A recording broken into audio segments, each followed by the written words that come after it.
Hey everyone, it's Deacon082 and welcome back to Pokemon Emerald Mono Water Challenge. First things first, this video will probably be going up late December around the holiday season, so happy holidays to all of you who may celebrate anything.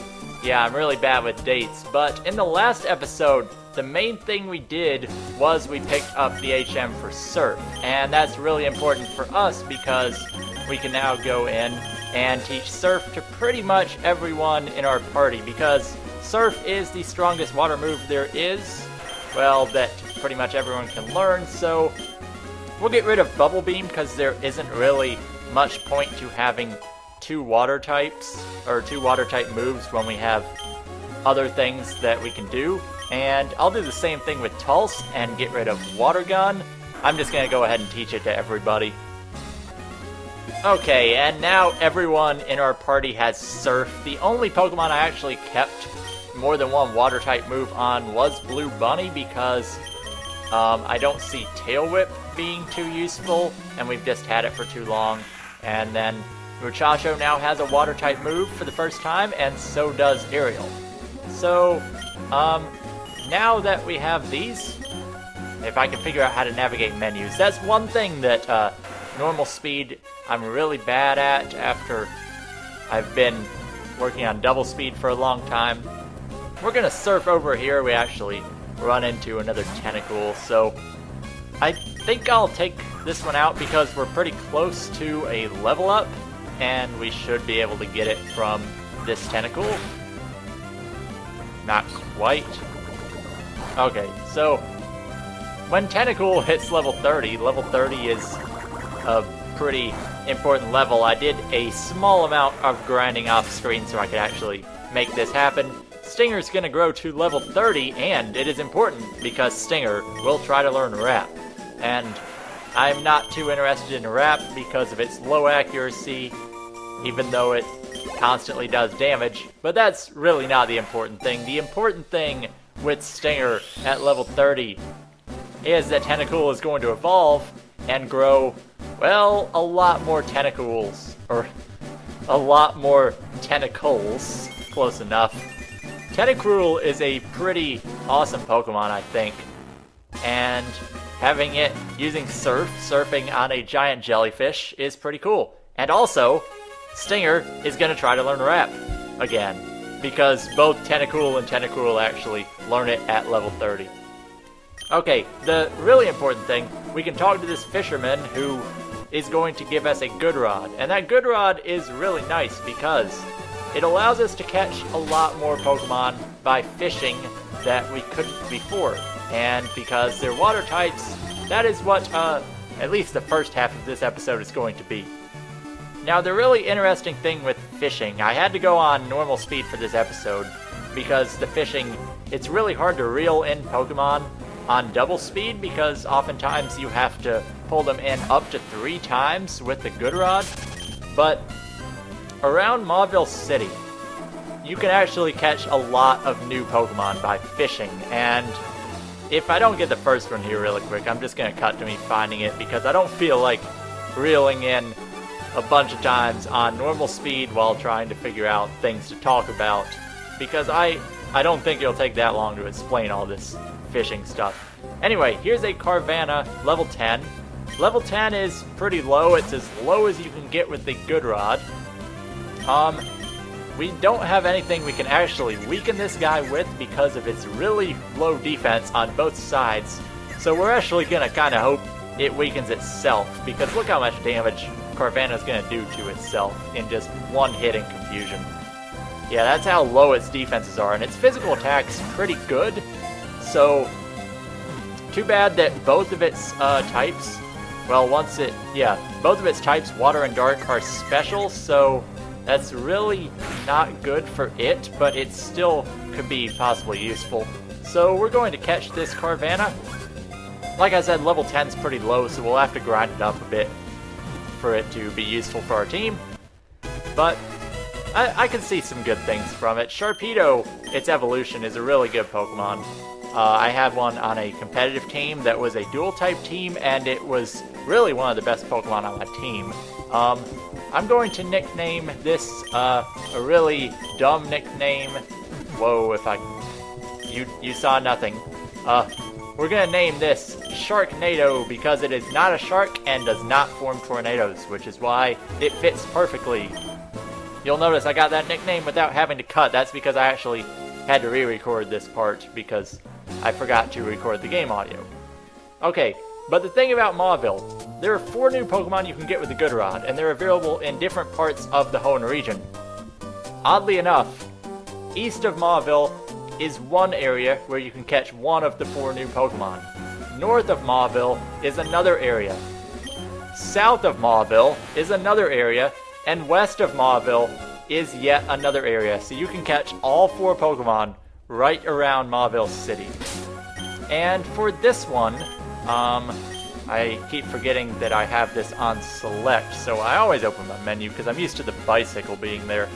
But we're gonna fish up on this route north of Mauville City and find another Magikarp. Pokemon with the Good Rod go up as high as level 30, which is pretty high, so I'm just gonna cut to me finding the next Pokemon. Somebody has a loud motorcycle outside, I think. This always happens, like, as soon as I start recording, something really loud comes in. Like, my first recording session for this, it was the rain. Now I think it's a motorcycle, but I have no idea. Anyway, here is Barboach. I've talked about it a lot in the last episode, maybe the last couple episodes. I don't know exactly when. But Barboach is a really cool Pokemon that I've never used, and it's pretty forgotten by a lot of people. And that's a shame because I really wanted that one around level 20, so I'm gonna find another one. Okay, I actually found a level 29 Barboach, and I was debating whether to actually catch this one or not because I have in my notes that I wanted one level 26 or less because of a certain move. I think it was Water Gun that it needed to be that low of a level for, but I don't need Water Gun if I'm just going to teach it Surf, so, I don't know. The move is Magnitude for a ground-type attack, and I honestly don't know if it has Magnitude at this level because it knows Rest and Snore at 29, it knows Amnesia at 26. I'm gonna hope Magnitude is the other one it knows, so I actually threw a Premier Ball at this, and this Barboach is already on level to be a useful part of our team. Assuming this one knows the right move, I'm going to hope it does, and I'm going to name this Barboach Jex, because Jex is a cool name. I guess it's spelled J-E-C-K-S, because I'm not just going to put like J-S, that's not really a name. But anyway, there's Barboach. It's a water ground type. I didn't really say anything about it, but I'm going to check to make sure that it has Magnitude as its other attack in addition to Rest, Snore, and Amnesia. And I'll probably get rid of Snore if it does because I don't see myself using it. Okay, so Barboach summary. And yes, we do have Magnitude, so we are set. That is 2 of the water types that we can get with the Good Rod. For the third one, we are going to head to the west because on Route 117 there is a lake area, and the thing with these encounters, once again I go into my menu when I don't need to, the thing with these encounters, when you're in a lake area and fishing, you'll be able to find Goldeen with the old rod and with the Good Rod, and depending on what specific lake area you're in, you can either find Barboach or the Pokemon that we're going to find here, hoping it'll come first time, so that'll be a good transition. Yep, Magikarp, the ultimate water Pokemon. No. Okay, so I guess I will cut and try to find one of the Pokemon I'm actually looking for. Okay, I don't know if I said it, but these are all 20% encounters, so you'll probably find Magikarps because they are the most common. Now, this is Corphish. Corphish is similar to Krabby in that it has really high attack stat.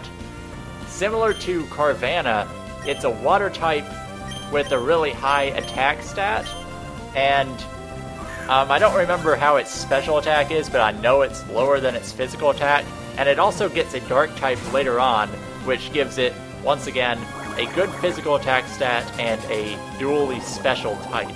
So that doesn't mean it's bad, but it means that it really didn't see its full potential until Generation 4 with the physical special split.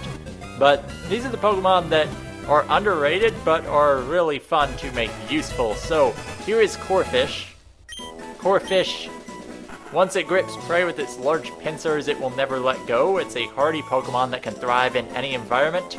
Now, I wonder if it can thrive in Peru. So I'm really bad at coming up with nicknames. So a friend suggested, hey, you should just name Pokemon after countries.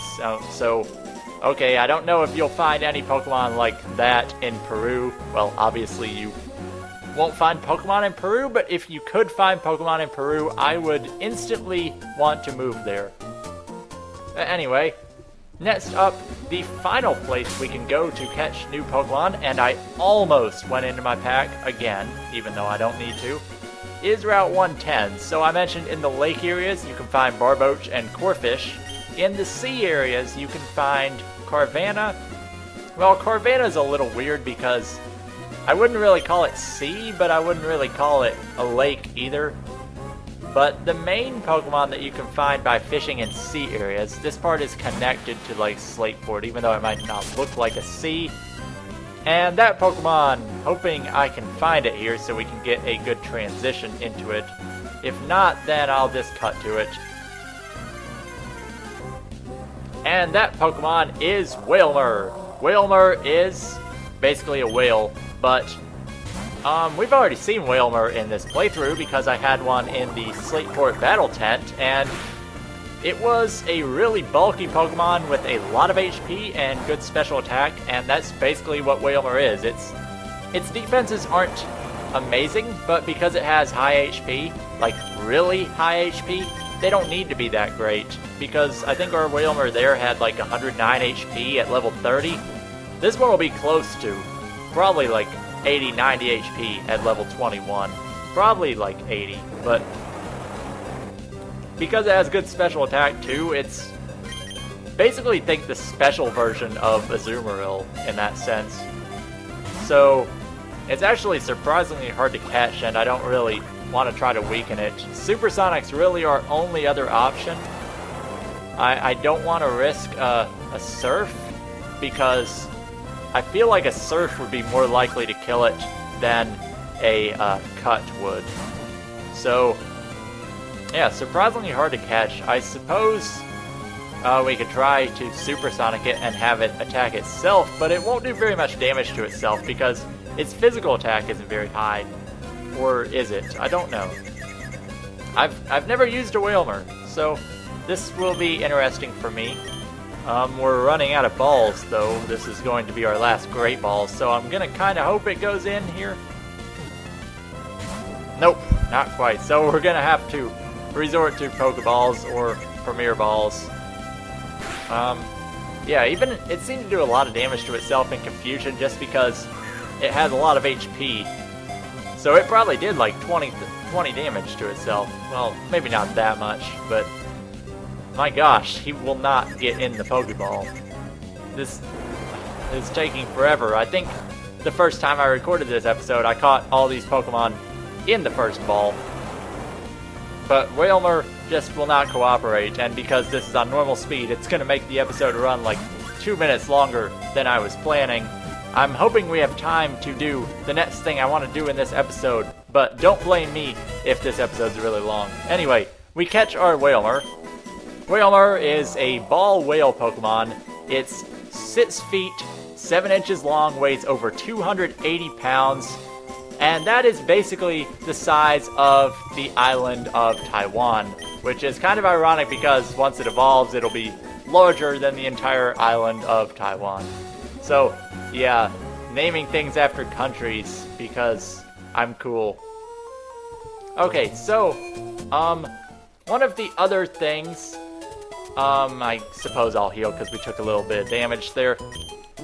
we've had a lot of gyms lately. Well, 2 gyms in the last 3 or 4 episodes. I don't know exactly, but I think it's time to give, like, our main guys a rest for a little bit, so I'm gonna take these items. And we have a lot of new Pokemon that we can, fill in, because like I said, after every gym I want to change my active team, so I'm not using the same guys repetitively. So we're going to use our new Pokemon. I'll hold off on Sharknado for now just because he's really low level and I'll grind him up later on, but we're going to go with Jex in place of Tulse because level 29 and ground type, it's going to fill some roles pretty well. We'll go with Peru instead of Stinger.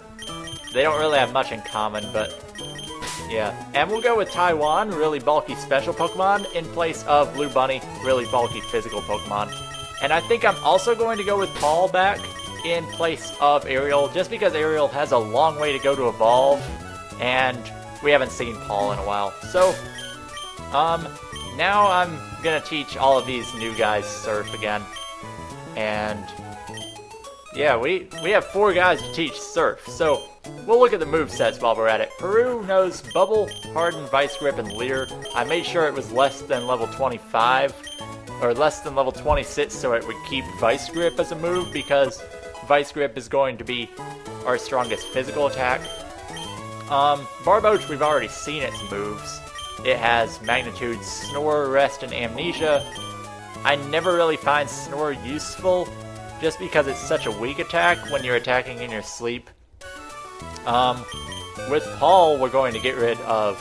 Actually, I think Paul just has 3 moves, yeah. So we'll keep Splash for another day. And then Taiwan with Surf.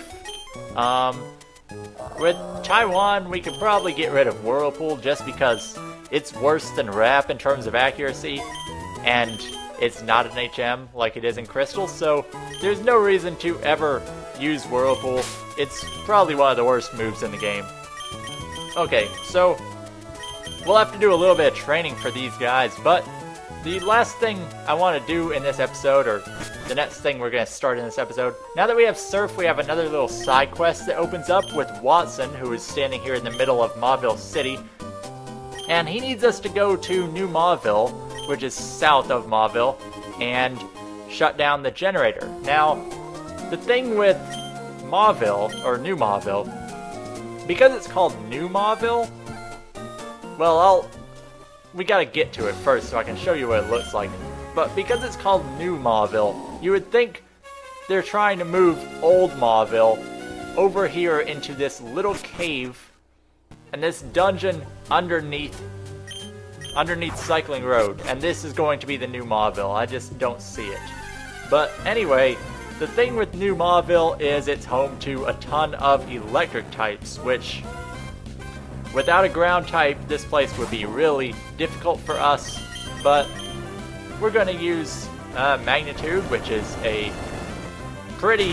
It has the potential to be a very strong ground type move. It can also be really weak, but I'm actually going to just repel through here because there are a lot of, not required fights, but there are a lot of fights that we'll do anyway, even though we have repels up. So, yeah, do we even have any repels? Do we have repels? Oh, well, I don't have any repels, so I think I'm gonna go get some and then come back in here because I don't want to have to be cutting every 10 seconds. Okay, we've run into a small little hiccup in our plans. Well, actually 2 of them. Number 1, they don't sell repels in Mauville, which means I'd have to go somewhere else. And number 2, look at our money. That is from my splurge on Game Corner coins. So, well, we don't really have anything we can sell, so I think I'll actually come back and do New Mauville in the next episode. But there's one other thing we can do now, and we actually, I believe, yeah, some trainers want to rematch us now. There are a few of them nearby. There happen to be 2 of them on Route 108. And plenty more. Let's see, 117, that's to the west. 110 is to the south. 113 is a long way away. But, yeah, so we have a bunch of trainers who are reasonably close that we can rematch and maybe get some experience for some others. So, I'm gonna take on a few of them because this episode will probably be rather long. One of them was this Aroma lady on this route who has grass types, so we're gonna go to Stamps. And Stamps should be able to handle this. I don't think we had Stamps last time we did this trainer, but as you can see, their levels are now much higher. They're up to 26. They were probably around 16 the first time we fought this trainer. And they'll continue to progress throughout the game. And eventually, like, they'll keep being challenging battles for the rest of your team. We don't really have anything to handle Roselia because we're asleep, so I'm gonna go to Paul. Paul needs some leveling because we haven't had him in the team for a while. So, what can we do? Well, we can Intimidate. Let's see, probably Tackle's our best bet, honestly. Just because physical. But Leech Seed, I really think we should just go back to Stamps because we're probably not gonna win this battle with the Leech Seed up unless we have that super effective move with Stamps. So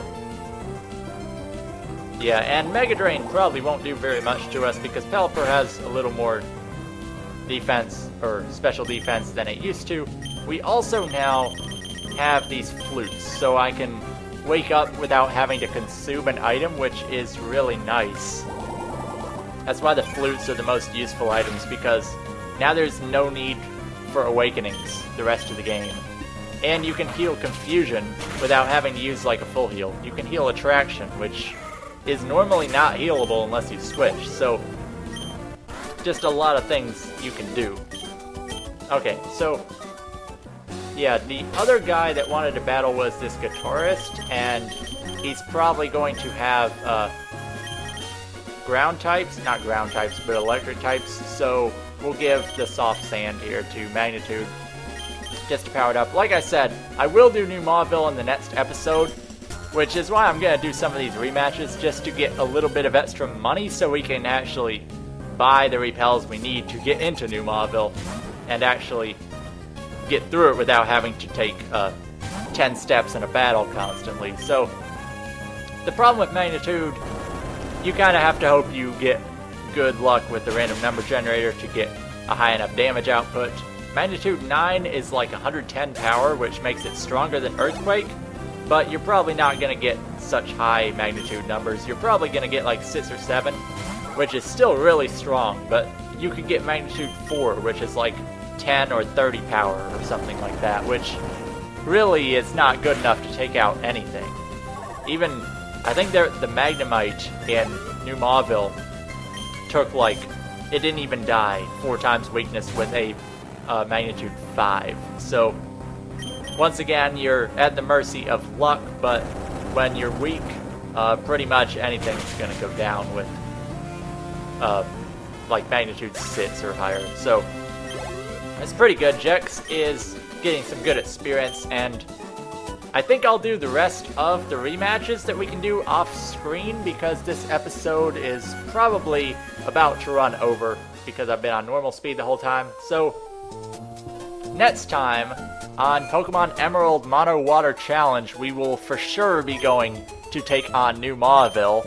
I'll do a little bit of training in between episodes to get some of our lower levels, our new party members, up on pace with the rest of the team, and then we'll be taking on New Mauville and possibly headed east across the patch of water that we surfed to get the good rods. So, this has been Deacon082, and I will see you guys next time.